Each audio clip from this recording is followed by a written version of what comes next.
yo no quiero que mi familia sufra, los que están todavía allá. Yo quiero de alguna Sí, manera ayudarlos para que ese sufrimiento termine. Ese sí. sufrimiento de ellos me hace sufrir a mí y me indica de manera instintiva que yo tengo que hacer algo, tengo que ayudarlos de alguna Sí, manera, es mi responsabilidad. Entonces, sí, el tema del sufrimiento y el tema de la responsabilidad están ligados. Yo sé que tú no quieres caer en el sí. tema de la responsabilidad y ahí vamos a No, caer. tienes toda o sea, acabas de dar con una perlita, o sea, tienes razón. Y no me había dado cuenta en qué medida están relacionados el sufrimiento y la responsabilidad, porque de cierta manera, ¿por qué la tragedia venezolana genera sufrimiento? Y una cosa que también es muy importante es que tú no te puedes paralizar por el sufrimiento, ni puedes hacerte un mártir, ni puedes dejar de echar para adelante, de contribuir. ¿Por qué? Porque tienes una responsabilidad de seguir echando Exactamente. pichón, de seguir yendo hacia adelante. Listo. Empieza el Empieza el show. show. Ok, vamos a darle otra vez y yo voy a dar la bienvenida, ¿ok? Tú das la bienvenida. Tú das la bienvenida mejor que yo igual. Un, dos, tres, empieza el show. Bienvenidos todos a nuestro episodio número 2. Mi nombre es Paola Romero. Y yo soy Arturo Olivares. Este es el meollo del asunto. El segundo episodio. No te lo ¿Y esperaba. cuánta gente vio nuestro primer video? Como 3. ¡Epa! Yo vi como 110 views. ¿Qué pasa? No, llegamos a... Pasamos los 100, es verdad.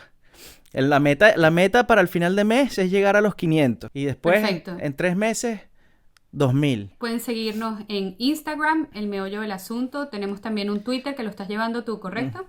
Bueno, lo estoy empezando a llevar. La cuenta de Twitter, ya te voy a decir, es el meollo del asunto. Yo lo voy a poner aquí abajo, Perfecto. para que todo el mundo lo siga. El link. Lo pueden Y, buscar en los comentarios también. y la campanita que debe estar como por ahí o por allá. Sí, tienen que darle a la campanita también para que les lleguen las notificaciones.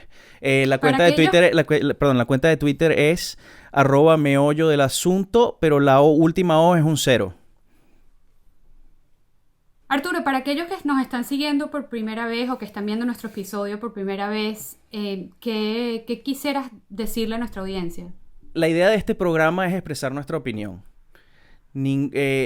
Nosotros queremos tocar tópicos, como lo dijimos en el programa anterior, que son un poquito, no necesariamente controversiales, pero sí que pueden causar cierta sensibilidad a la gente.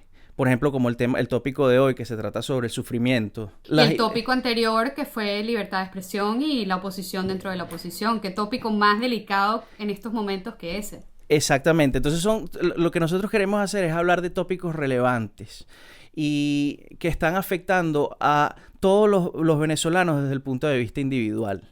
Y que tienen una dimensión existencial, filosófica. En verdad, nosotros no estamos tratando de darle respuesta o soluciones a nadie. Lo que nosotros queremos es más que nada, Ofrecer preguntas. plantear preguntas y discutirlas. Exacto. Y en esa discusión yo voy a dar mi opinión, tú vas a dar la tuya y los que nos vean tendrán la suya. Y no siempre vamos a estar de acuerdo y van a haber tópicos en los que, Claro. bueno, vamos a generar cierta controversia o cierto ruido, Estupor. estupor. Exactamente. Yo creo que eso es algo que nosotros tenemos que aclarar para que aquellos que nos están viendo por primera vez no piensen que nosotros estamos aquí para dar respuestas ni que sabemos cuál es la solución a la crisis venezolana.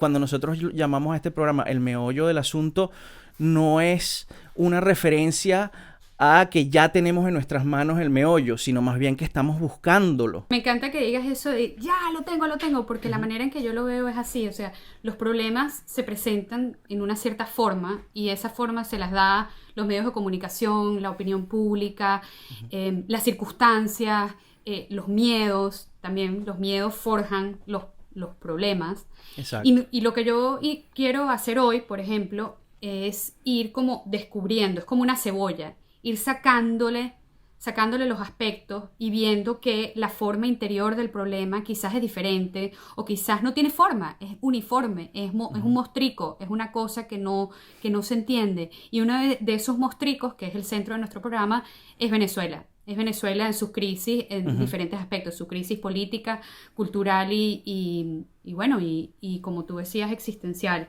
Eso nos lleva, bueno, a hablar de nuestra pregunta de hoy. Exactamente. ¿Cuál es nuestra pregunta de hoy, Paola? No sé si recuerdas la conversación que estábamos teniendo ayer Claro. por teléfono, una de nuestras muchas Claro. discusiones Es que a pre-programa. veces pareciera que nuestras conversaciones por teléfono son el programa. Entonces nosotros tenemos que pararla y decir, mira, ya va, párate ahí, que esto es lo que vamos a decir. Y en una de esas paradas que nos dimos ayer para reunirnos hoy por Skype y hablar, es cómo titular el programa. Y estábamos debatiéndonos entre los de afuera y los de adentro, y los que se quedaron y los que se fueron.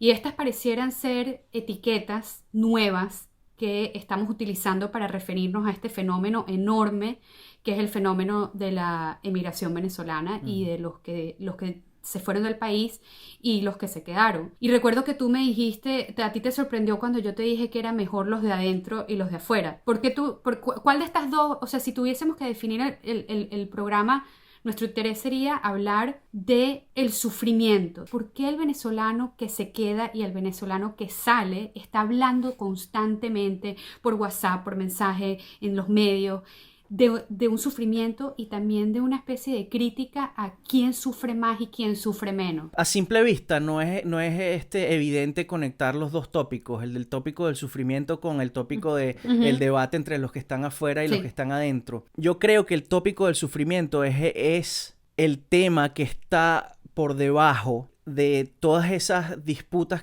o esas diferencias que hay entre aquellos que emigraron y aquellos que se quedaron. Y es una polarización nueva. O sea, antes hablábamos de chavistas y no chavistas. Esta nueva categorización de los que se fueron y los que se quedan está por encima del tema político. Y pareciera que lo que está por encima, también ha habido por encima un cierto prejuicio, como antes un opositor podía juzgar a un chavista. Claro. Porque el que se fue, que esté adentro juzga al que está afuera. La idea de categorizar a los venezolanos entre los que se fueron y los que se quedaron te lleva directamente a otra categorización, que es los de adentro y los de afuera, los que sufren la dictadura desde adentro y los que la sufren desde afuera. Si es que la sufren, porque ese es el punto, que a lo mejor hay muchos que están adentro que dicen, tú estás afuera, tú no sabes lo que está pasando adentro, tú no puedes entender. Y es un poquito anecdótico lo que voy a decir, pero a mí esa conversación, yo me imagino que tú la has tenido con tu familia o con algún amigo que está dentro de Venezuela. Yo la he tenido muchas veces con mi familia y con amigos y con conocidos. Yo quiero dar mi opinión sobre cuál es la solución. Esté equivocado o esté en lo correcto.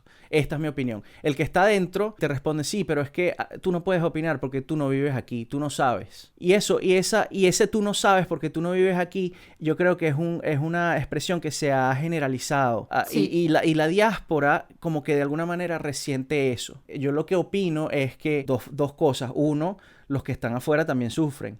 Y dos, no todos los que están adentro sufren. Bueno, de cierta manera, por lo menos por donde yo lo quiero enfocar la conversación de hoy, porque es lo que me interesa, es precisamente lo que tú estabas diciendo de por qué esto se ha convertido en una especie de no juego en el sentido de lúdico, sino de como si el sufrimiento, tú lo llamaste padecer la dictadura. Sabemos perfectamente a qué sufrimiento nos referimos. Claro, tiene muchas facetas, ¿no? Claro. Porque puede ser el sufrimiento de extrañar a los que están afuera, puede ser el sufrimiento económico de las dificultades materiales. Pero llamémosle sufrimiento en general. ¿Cómo se mide?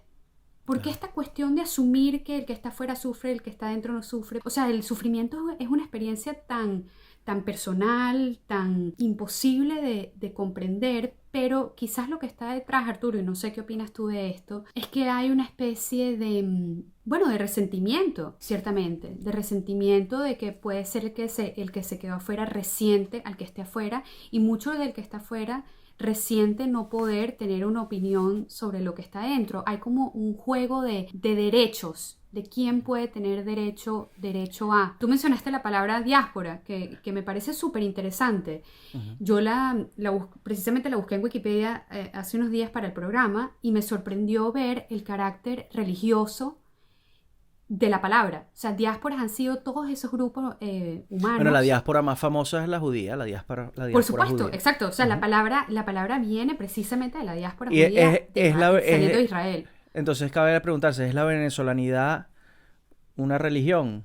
Los venezolanos que están viviendo en el extranjero están congregados juntos en función de su venezolanidad, o Claro. están disgregados, asimilando otras culturas, o un poquito de ambas cosas? Se tiene una idea de que la diáspora es una cosa monolítica, o sea, como los judíos, los venezolanos, o la diáspora, estaba leyendo, la diáspora armenia, la diáspora cubana, estamos en Wikipedia Claro. número 8, o sea, está la diáspora china, armenia, súper interesante. Yo decía, wow, ¿quién se iba a imaginar que Venezuela iba a ser concebida como una diáspora?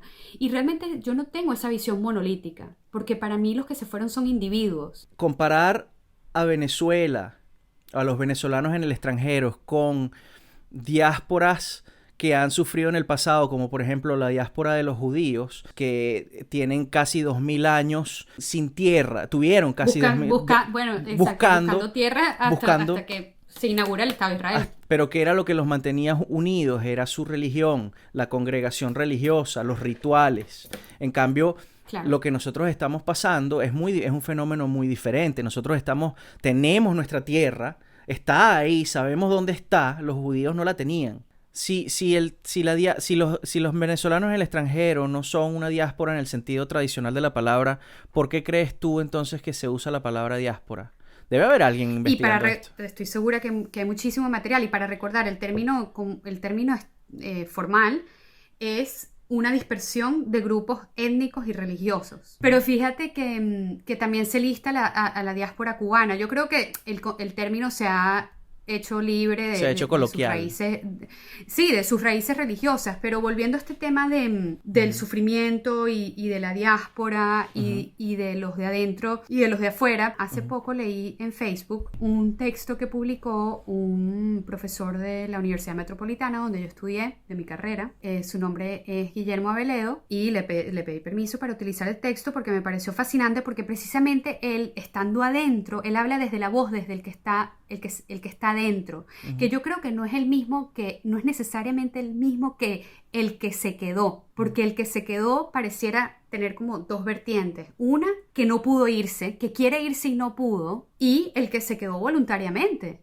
Es decir, no tiene necesariamente que ser negativo, puede ser no el que se quedó, el que nunca se fue, porque no quería irse para ningún lado. Y conocemos a muchas personas así que dicen, mira, no en plan, yo me quedo en Venezuela porque no el yo soy optimista que ponemos al final de las fiestas y todos lloramos, sino el que se queda en Venezuela porque es su país y porque quiere permanecer ahí. Y te voy a leer un extracto de este texto, ¿no? Y esto podría ser la voz de cualquier persona que está dentro, porque él lo que va a mostrar son como diferentes facetas. Y la primera dice, él está hablando de las personas que llaman a que les hagas un favor administrativo, a que le hagas un cheque, una partida de nacimiento, cualquier cosa, te sueltan esta perla que dice, pero esas mismas personas que recurren a uno luego critican nuestra supervivencia aquí como una especie de carencia de voluntad, de estrechez moral o como una lástima que suena a condescendencia o sorpresa, recordando, no siempre implícitamente, que uno es menos, que sabe menos, que ciertamente ha de sentir menos. Y esto me parece, bueno, vamos a ver si lo agarramos. Que uno al vivir aquí es una mezcla de cobarde, resignado o acomodaticio, en grado variable de depravación. Entonces él cita la típica el de afuera que le dice al de adentro, ¿cómo sigues ahí? ¿Cómo sigues ahí? ¿Cómo sigues ahí? Dice, vivir tiene su duelo también, magnificado, claro está, por la constatación de esa carencia frente a la realización de la expansividad de otros. Somos 1, 2, 3 generaciones derrotadas, adultos interrumpidos, hombres preteridos, humanos incompletos. ¿Qué piensas del texto, no? ¿Cómo te resuenan algunas de estas preguntas? ¿Te resuena? ¿Cómo sientes que está hablando el que se quedó o el que está dentro? ¿Qué le reclama el que está afuera? ¿Qué le imputa? Siento que hay mucho reclamo hacia los venezolanos que viven en el extranjero y que de alguna manera se han ocupado del tema venezolano y han puesto sobre la mesa sus opiniones sobre qué se debe hacer y qué no se debe hacer. ¿Y cómo se debe sufrir? Yo creo que se siente dentro de ese texto un poquito de resentimiento hacia el extranjero. Yo no estoy de acuerdo, justificado o no justificado, pero resentimiento. Yo creo que no todos los venezolanos que vivimos afuera pensamos que los que están adentro son una cuerda de cobardes, o que son una cuerda de arrastrados, o que son una cuerda de... ¿Cuáles son las palabras, los adjetivos que él utilizó? Cobarde, resignado o acomodaticio. Todo el tema también de que, bueno, te estás ahí más o menos encontrándote una esquinita y vamos a ver cómo hacemos, que es como que es una delgada línea roja con lo que llamamos el colaboracionismo también, ¿no? Precisamente es todo lo contrario, por lo menos desde mi perspectiva individual. Yo sufro, y yo creo que mucha gente, muchos venezolanos que estamos afuera, sufrimos por nuestras familias. Cada vez que a mí mi papá me llama porque no tiene agua, no tiene luz, o no consiguió la carne, o la inflación se está comiendo su sueldo, porque él no gana en dólares, o cada vez que eso ocurre, y así le ocurrirá a la mayoría de los que vivimos afuera, que todavía tenemos familia adentro, a nosotros se nos parte el corazón un poquito. En ningún momento me pasa por la cabeza la idea de que mi papá es un acomodado, un cobarde que tiene que salir a caerse a tiros. Por supuesto que no, pero de cierta manera cuando tú dices se me rompe el corazón un poquitico, podría haber desde adentro, del que está dentro, de decir, bueno, hay una cierta como condescendencia de estar, al estar lejos de las condiciones que generan el sufrimiento, ¿cómo podemos genuinamente vivir un sufrimiento colectivo y a distancia? No sé si me explico la pregunta. O sea, ¿de qué manera tú puedes realmente pero es que ese sufrimiento empatizar con el sufrimiento de tu papá? Claro, a pesar de la distancia. Es que yo no creo que el sufrimiento se sienta colectivamente, se sienta individualmente, como tú muy bien lo dijiste al principio. Pero como la desgracia venezolana es una desgracia colectiva, tú puedes asumir que todo el mundo o la gran parte de los que estamos afuera nos sentimos de manera similar.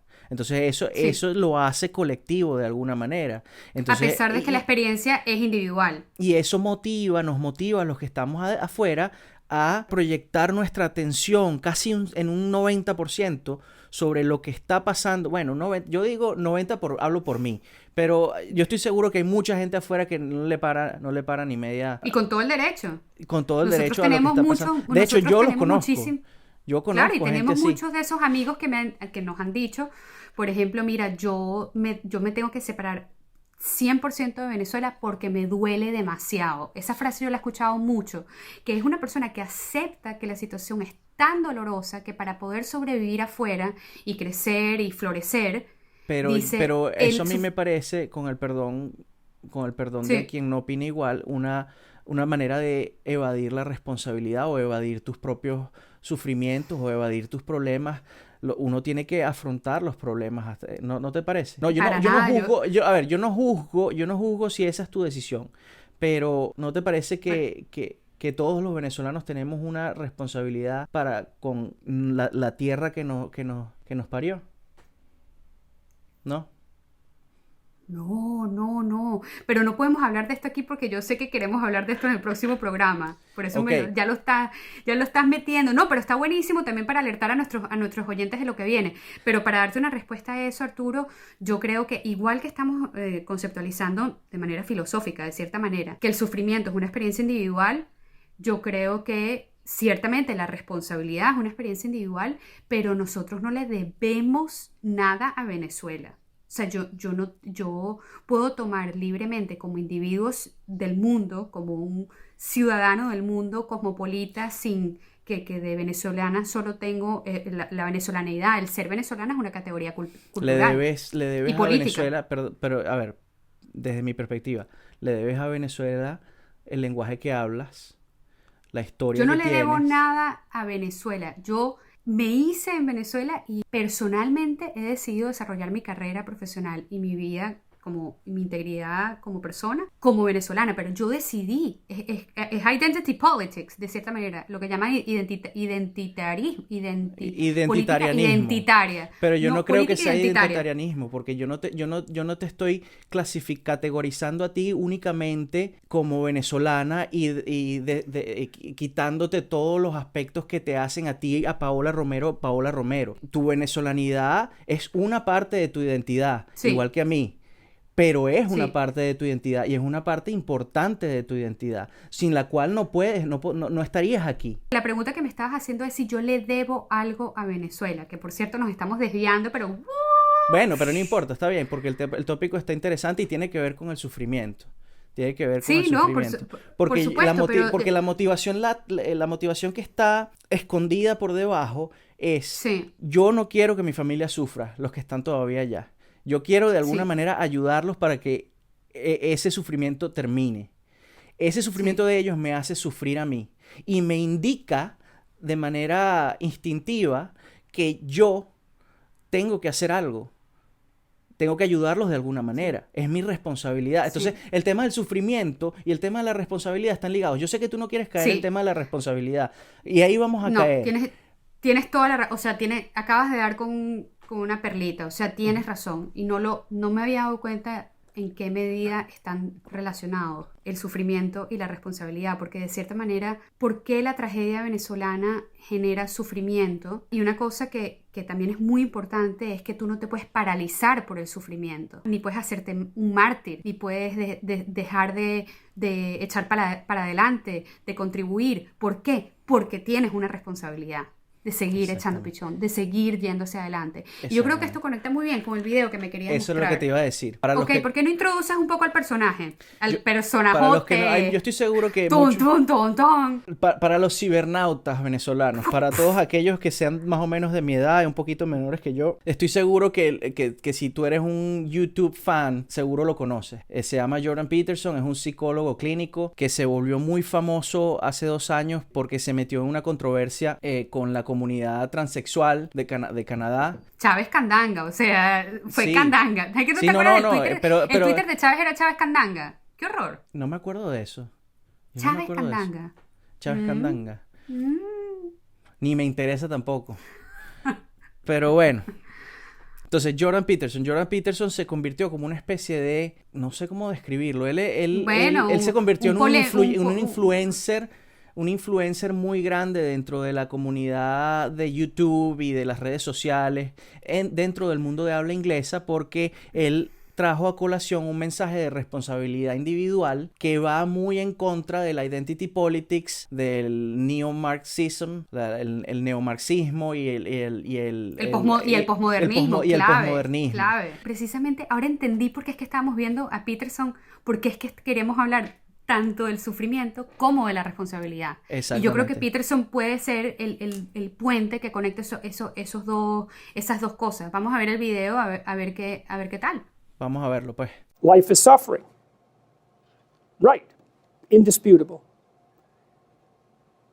What do you do about that? You voluntarily accept it and then strive to overcome the suffering that's a consequence of that. And you do that for you, and you do that in a way that makes it better for other people. And then that works. And one question might be, well, how well does it work? And the answer is, the only way that you can find out is by trying it. That's it. That's the existential element of it. The proof is to be derived by the incarnation of the attitude in your own life. No one can tell you how it will work for you. It's the thing that your destiny is to discover that. And you have to make the decisions to begin with. It's like, because you can't do this without commitment. You have to commit to it first. That's the act of faith that Kierkegaard was so insistent upon. You have to say, I'm going to act as if being is good. I'm going to act as if truth is the pathway to enlightenment. I'm going to act as if I should pursue the deepest meaning possible in my life. Claro, el video, qué bueno esa última frase, como lo que dice Kierkegaard, ¿no? Un filósofo danés del siglo XIX, que dice, te tienes que comprometer. Y la pregunta es, ¿te tienes que comprometer a qué? O sea, ¿qué es lo que nos está diciendo Peterson? Él está insinuando que que tienes que hacerte responsable de tu propio sufrimiento. Porque Claro. él está diciendo, la vida es sufrimiento. De eso no hay duda. ¿Qué vas a hacer? Te vas a volver un nihilista que dice, bueno, si la vida es sufrimiento, si me voy a morir, si Venezuela está secuestrada por terroristas y narcotraficantes y no hay comida y no hay agua y no hay luz. Entonces, bueno, ¿para qué? Que no es lo mismo a la resignación. Que no es lo mismo la resignación. Porque la resignación yo la respeto. Me parece un sentimiento total y absolutamente humano. Resignarte a unas circunstancias que tú racionalmente comprendes que no puedes cambiar. La pregunta es, ¿por qué te estás resignando? ¿Cuál es tu motivación a resignarte? ¿Es porque eres un nihilista que piensa que la vida no tiene sentido y que no hay nada que hacer? ¿O es porque estás de alguna manera reorganizando y reestructurando tu vida y quieres como, ya va, vamos a hacer una pausa, vamos a ver y cómo puedo cambiar mi situación de una manera que no me haga sufrir tanto? Eso puede ser una forma de resignarse. Peterson aquí está proponiendo una filosofía de vida, que nosotros no vamos, o sea, el meollo de este asunto, créeme que no lo vamos a resolver esta noche. Olvídate, él está en una tradición estoica de los epicúreos, un pocotón de gente griega por allá, que decía la vida es sufrimiento. Si la vida es sufrimiento, ¿cómo vivir? ¿Cómo vivir desde la aceptación de que la vida es sufrimiento? Y una cosa que los venezolanos, que uno ve cuando estábamos... Dale, ¿sí? Termina. No, cuando estábamos analizando la palabra diáspora, yo lo busqué en Wikipedia y tú ves la diáspora armenia, la diáspora persa, la diáspora judía, la diáspora cubana. Nosotros no somos excepcionales. Una de las cosas que Peterson dice es que uno tiene que redescubrir su pasado. Rescatar a tu papá al fondo del océano y traerlo de vuelta a la vida y reformarlo. Y ese... Tú como que estás leyendo a Jung o a Freud. Bueno, es que Peterson es un psicólogo jungiano. Yo tenía un libro de Jung por ahí. Si Venezuela es nuestro papá y nosotros queremos sacarla del fondo del océano, que nosotros tenemos que ver nuestra historia, cuáles son nuestras raíces, reconectarte con tu comunidad, darle el valor necesario a la familia, reconectarte con principios que son más existenciales y menos que no están dentro del tema político, dentro del tema, no sé qué te parece. Frente a la realidad del sufrimiento, nos paralizamos o actuamos. Y tú estás proponiendo una forma de actuar, que es una vuelta al colectivo, puede ser la familia, puede ser la comunidad, puede ser el entorno y diferentes otras opciones. Yo pondría en la mesa la alternativa de ser lo que quieras. Ver en la crisis una oportunidad para crecer, porque también hay muchas personas que están dentro de Venezuela, pero están exiliados. Son exiliados existenciales. Están ahí, pero no están. Están ahí, pero se fueron. Entonces esa categoría del que está dentro y el que está afuera es relativa, porque hay muchos que están afuera, pero están más adentro que ninguno. Exactamente. Eso es cierto. Y hay tantos que están adentro y están absolutamente en el exilio. Entonces creo que si podríamos como llegar a una medio conclusión del programa, es mostrar que esta categoría y esta polarización y esta manera de etiquetar a los de afuera y los de adentro no tiene ningún sentido.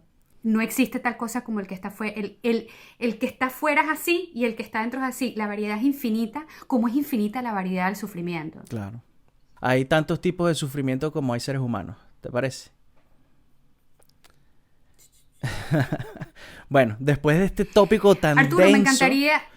yo creo que podemos dejar eso que dijiste ahí como la conclusión y... Vamos a ver si para el episodio 3 de la semana que viene tomamos este tema que sugeriste de la responsabilidad individual y colectiva. Claro. Donde, o sea, nos movemos el sufrimiento hacia la responsabilidad y si es individual o colectiva. Me estoy muriendo de hambre. Bueno, vamos a comer entonces, pues. ¿Qué tienes de cena? Por favor, es la hora de la cena. ¿Qué tienes de cena? Chamo, estoy descongelando una sopa. O sea, ¿qué te puedo decir? ¿No vas a hacer un pollo asado? A lo que hemos Cada llegado. vez que yo voy para tu casa me haces un pollo asado. Bueno, ven y te lo hago.